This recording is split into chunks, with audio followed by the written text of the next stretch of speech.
Hi, it's Darling Nikki 27. This is my very first video, and I'm very nervous. I have a lot of hesitation in regards to making these videos.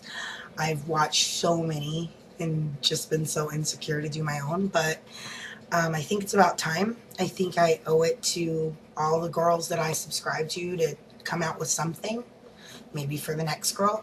You never know. But I know it helped me. So anyhow, I have been natural without relaxers since I was 19. I'm 28 now. However, I have not been without a flat iron since then until recently April. April's when I started actually wearing my hair curly. Um, I'm half black and half white. I grew up in a uh, majority of majority. I would say that they're white. So I grew up in a white community practically. And was raised by my Caucasian mom who didn't know anything about African American hair. And I was a hot mess. I was a hot mess in school. I had big, huge hair. I mean, I don't even think you could see the curls because my mom just took a brush through it. Um, I got made fun of a lot by a lot of different people all the time.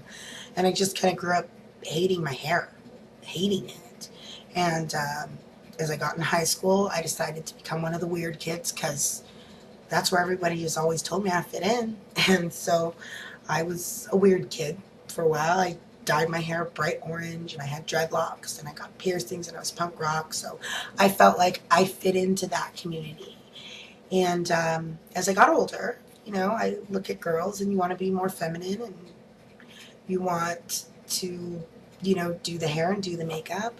I befriended a girl who was half black and half Mexican, and she was very girly. She knew a lot about fashion and hair, and she taught me how to flat iron my hair and showed me how to put in some glue and extensions to go along with it. And it seemed to me like my life changed at that point. People were looking at me that had never looked at me before, and it was amazing. So I wore weaves for about 2 years, and I noticed every time I would take out a weave, I was losing more and more hair.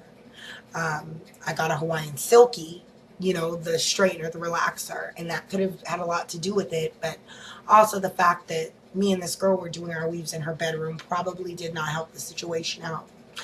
um, so I started losing a lot of hair, and I decided to cut it all off. I did a big chop, but I cut it off and I straightened it, and it was short and straight, and then I grew it out, straightened it, short and straight, longer and straight. It was about to here, and I straightened it, and I have straightened it up until April, every day. And I started noticing what made me want to change is I just turned 28 in February, and I thought about the goals I had for 30, where I always wanted to be at 30, who I always wanted to be at 30. And right now I'm suffering from some joint issues, and so I've gained a lot of weight, and that was one thing that was bothering me. But another thing was I had always hid from my hair. If it's raining outside or if it was humid, I wouldn't go out. I wouldn't allow myself to go out unless I was just going to the grocery store, because the minute my hair got some curl to it, it was awful, and I didn't want to wear it. I wanted straight hair, and I wanted it for life. I couldn't embrace these curls, and I figured by 30 years old, you need to embrace who you are. And I know that whether your hair's straight or curly, that's not who you are. But I think there's a part of me growing up and learning to hate myself through all the constant teasing and the tears that I cried because of it. I think there's a part of me that wasn't accepting of my curls ever. I wanted them gone and erased. And when I found that flat iron, that's what it did. And the minute humidity would touch my hair, anyways, I'm rambling. But I decided that I need to learn how to like the skin I was in and the hair God gave me. Because if I couldn't do that by 30 years old, then I feel that I may never do it. And I may end up 40-year-old woman who's losing all her hair due to flat irons, because I have lost a lot due to the flat iron. I didn't want to be that person. So I started looking at the natural community on the internet and hair forums, and then I looked at YouTube, and the first person I saw was Taryn916. One of the first videos I saw was her kinky curling custard video, and she was just amazing. She had these big curls and this beautiful face and this bubbly personality. And I looked at her hair and I thought, that's what I want. I want that hair, you know? And so it's totally started out as Coral Envy. I can't say that I'm still not a victim of it, because I am. But so I watched those videos and I used all the products that Taryn used, because I figured if I wanted Taryn's hair, then I had to use what she used. Well, this was about embracing my curls, not Taryn's curls. And I had to learn that the hard way by trying Kinky Curling Custard. And no. I looked like a crunchy, crispy James Brown. It was not attractive. So I had to take a little bit from Taryn, but then I had to look at other videos too. And I've learned a lot of awesome stuff. To be honest with you, Taryn916 and Shorty SGS03 were the ones who really helped me to get some kind of idea on what I needed to do for my hair. Shorty SGS03, she's awesome. She's gorgeous as well. Her hair's thinner than Taryn's, and my hair is actually thinner than Taryn's. Even though my curls are big, they're thin. So things like Eco Styler Gel or Kinky Curling Custard, the products were not working on my hair like they were working with Taryn's. And so those two girls and their channels really helped me figure out what I needed for my hair.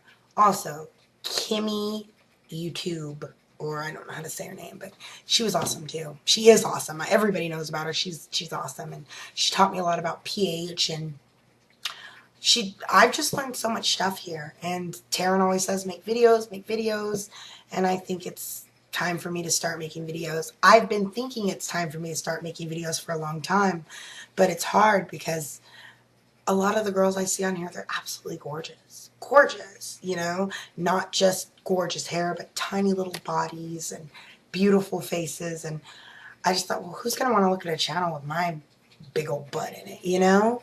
But I think that it's about time. I think that I've learned a lot from these girls, and it's time for me to give back to the natural hair community as best I can. I also want to use this channel as kind of like, I don't know, my diary for hair and my diary for weight loss. I am probably the heaviest I've ever been, and it's definitely disheartening. And I'm right now going through a journey of losing weight in a healthy manner. And so I think that my weight loss and my hair, they're both about me finding confidence and happiness in who I am. And that's what I'm going to use my channel for. Usually, though, it's probably going to be about hair, because I am a hair woman and I love me some hair. And I also want to ask any questions, or ask a question to anybody who's out there that might know anything about chlorine and its effects on our natural curls. I had a staple regimen, got my staple product, had my jojoba oil, my awesome conditioner, my Giovanni shampoos. Everything was working great till the summer. And I started swimming, and I'm having issues with dryness. I'm having massive issues with frizz. Right now, I just got out of the pool. I haven't even washed my hair. I've been out of the pool probably about an hour. And it looks, I mean, yeah, you know, it's not the business. And I coated it with olive oil before I go into the pool, but it just seems like the chlorine might be what's taking from my hair. And if anybody has any suggestions on how to combat the chlorine, please throw them my way. I'd really appreciate it. You guys will be seeing a lot more of me, and thank you so much for